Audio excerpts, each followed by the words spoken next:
Assalamualaikum warahmatullahi wabarakatuh. Alhamdulillahi wa kafa, wassalatu wassalamu ala sayyidina Muhammadinil Mustafa wa ala alihi wa sahbihi ahli sidqi wal wafa, amma ba'du. Yang saya hormati Mudirul Ma'had Jam'iyatil Islamiyah Kiai Al-Hadj Husnul Aqib Amin LC.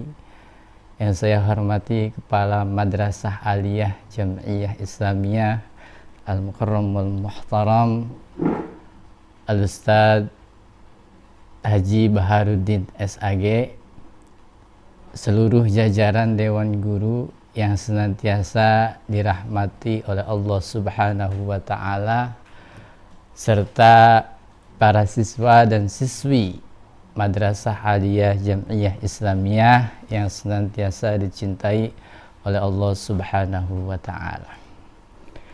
Alhamdulillah, puji syukur senantiasa kita panjatkan kehadirat Allah Subhanahu wa Ta'ala, di mana Allah senantiasa melimpahkan rahmat serta hidayahnya kepada kita semua, sehingga kita dapat berjumpa kembali walaupun dalam sanlat online. Tidak mengapa, karena itu tidak akan mengurangi nilai ibadah kita di mata Allah Subhanahu wa Ta'ala. Salawat berlantunkan salam, marilah kita sanjungkan keharibaan baginda Nabi besar Muhammad sallallahu alaihi wasallam, yang mana Rasulullah telah membawa umat manusia dari gelapnya kesesatan menuju cahaya yang penuh dengan kebenaran. Alhamdulillah, pada Ramadan kali ini kita melaksanakan puasa serta ibadah tarawih dalam suasana yang berbeda, di mana kita disarankan oleh pemerintah maupun MUI untuk beribadah dan belajar dari rumah, karena guna memutus rantai penyebaran virus COVID-19 yang selama ini masih mewabah di Indonesia. Kita berdoa semoga keadaan seperti ini cepat berlalu dan kita bisa melaksanakan aktivitas kembali seperti biasa, normal seperti sedia kala. Allah Subhanahu wa Ta'ala berfirman di dalam surah Al-Baqarah ayat 183 yang berbunyi, Ya ayyuhalladzina amanu kutiba alaikumussyam kama kutiba alal ladzina min qablikum la'allakum tattaqun. Ya ayyuhalladzina amanu, wahai orang-orang yang beriman. Di sini yang dipanggil adalah orang-orang yang beriman. Kalau bukan orang yang beriman, gak hai berarti. Jadi yang dipanggil adalah hai orang-orang yang beriman. Selain orang yang beriman, berarti dia tidak hai. Kutiba ay furido. Kutiba itu diwajibkan. Jadi kutiba itu fi'il madhi mabni lil majhul atau mabni lil maf'ul. Ay furido diwajibkan alaikumus siyamu. Atas kalian itu apa? Asyamu, berpuasa. Kama kutiba 'alal ladzina min qablikum, sebagaimana diwajibkan atas orang-orang sebelum kamu, la'allakum tattaqun, agar kamu semuanya adalah menjadi insan-insan. Kita semua akan menjadi insan-insan yang tujuannya adalah insan yang bertakwa kepada Allah Subhanahu wa Ta'ala. Di dalam ibadah Ramadan banyak sunnah yang memang sunnah itu dinilai pahala wajib oleh Allah Subhanahu wa Ta'ala, di mana ketika kita melaksanakan sholat sunnah maka akan diganjar pahala wajib. Hatta naumus shaim ibadah. Tidurnya orang yang berpuasa adalah ibadah. Tapi jangan tidur mulu. Walaupun tidurnya itu bernilai ibadah, tidur yang bagaimana dulu yang bisa dinilai sebagai ibadah. Dalam hadis Rasulullah sallallahu alaihi wasallam bersabda, "Man shama ramadhana imanan wa ihtisaban ghufira lahu ma taqaddama min dhanbihi wa ma ta'akhkhara." Siapa orang yang berpuasa imanan wa ihtisaban, karena ia beriman dan semata-mata mengharap keridhaan Allah Subhanahu wa taala, ghufira, maka Allah akan berikan ampunan dosa ma taqaddama wa ma ta'akhkhara, baik yang telah lalu maupun yang akan datang. Ini artinya kita akan kembali kepada keadaan suci jika Ramadan ini benar-benar kita dalami.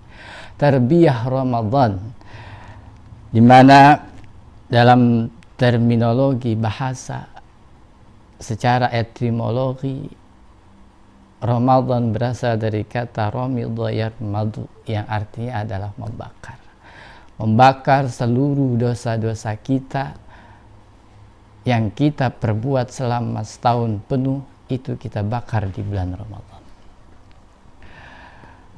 Dan kita telah memasuki pada fase kedua, yaitu fase maghfirah, yaitu fase ampunan dari Allah Subhanahu wa taala, di mana fase maghfirah adalah gerbang menuju kita untuk senantiasa bertaubat kepada Allah Subhanahu wa taala. Ada sebuah kisah yang menarik yang akan saya ceritakan, di mana ada seseorang yang sudah membunuh 99 orang, kemudian dia mau bertobat. Ketika dia mau bertobat, dia bertanya kepada seorang yang mengerti pada waktu itu, "Wahai orang alim, aku telah membunuh 99 orang. Apakah dosaku akan diampuni?" Tapi karena orang alim tersebut masih belum paham tentang hakikat bertaubat, maka dia mengatakan bahwa engkau tidak diterima taubatmu oleh Allah. Kenapa? Karena engkau telah membunuh 99 orang. Karena engkau telah membunuh 99 orang dan dosamu sungguh terlalu banyak dan tidak akan mungkin diampuni oleh Allah Subhanahu wa taala. Karena yang bertanya adalah seorang pembunuh dan mantan preman, akhirnya seseorang tersebut naik darah dan naik pitam. Apa yang terjadi? Terjadi si orang yang bertaubat tersebut menggenapkan apa yang telah ia bunuh menjadi 100 orang. Jadi orang alim yang dia bertanya tadi itu dibunuh juga, sehingga genap total yang ia bunuh adalah 100 orang. Lantas dia bertanya di kampung tersebut, "Wahai penduduk kampung," yang ia temui salah seorang di antaranya, "di manakah aku bisa menemukan orang yang benar-benar alim yang bisa menunjukkan aku untuk bisa bertobat kepada Allah Subhanahu wa taala?" Lantas orang kampung tersebut menjawab bahwa di sana, di sebuah kampung, ada seorang alim. Berangkatlah engkau ke sana. Mungkin kamu akan mendapati orang alim tersebut dan dia akan bisa memberikan kamu nasihat tentang apa yang kamu perbuat selama ini. Berjalanlah si preman mantan pembunuh yang ingin bertaubat tersebut. Ternyata di pertengahan jalan, belum sampai berjumpa dengan orang alim tersebut, si mantan preman tersebut meninggal dunia. Apa yang terjadi? Di dalam kitab Tuhfatul Mardiyah diceritakan bahwa di situ malaikat yang menyiksa dan malaikat yang memberikan kasih sayang, atau ada malaikat azab dan malaikat rahmah, ini berebut akan si mantan preman tersebut yang mau bertobat kepada Allah Subhanahu wa taala. Ketika berebut, lantas keduanya kemudian berdiskusi sehingga si mantan preman dan mantan pembunuh ini sebenarnya milik siapa.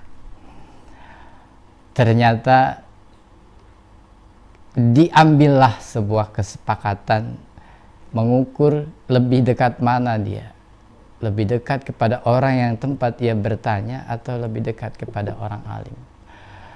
Ketika diukur jarak tersebut, kemudian si mantan preman atau mantan pembunuh tersebut dia lebih dekat jaraknya kepada orang yang alim. Apa yang terjadi? Yang terjadi, si mantan preman itu adalah milik daripada malaikat rahmatnya Allah Subhanahu wa ta'ala. Baru niat mau bertobat sudah diampuni dosanya oleh Allah Subhanahu wa ta'ala. Jadi di bulan Ramadan yang penuh maghfirah ini, kita senantiasa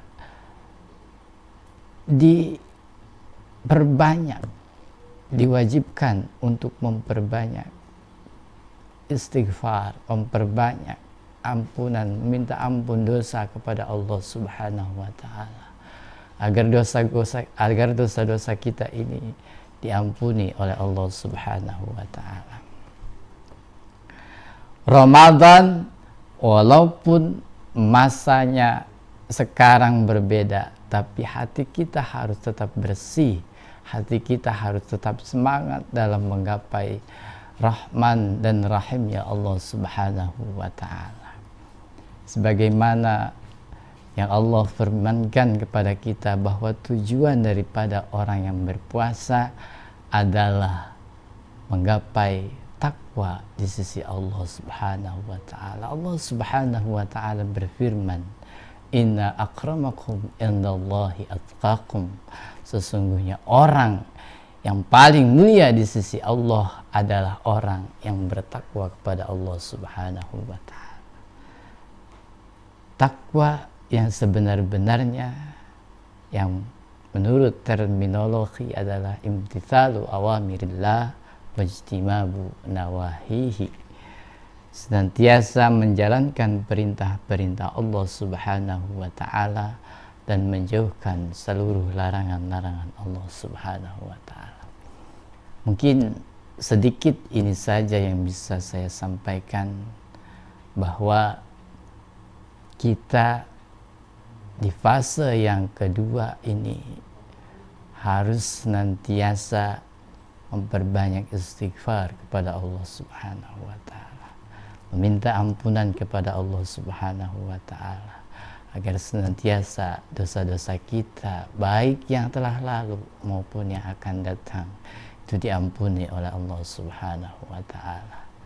Demikian akhirul kalam, mohon maaf atas segala kesalahan dan kekurangan. Wallahul muwaffiq ila aqwamit thariq. Assalamualaikum warahmatullahi wabarakatuh.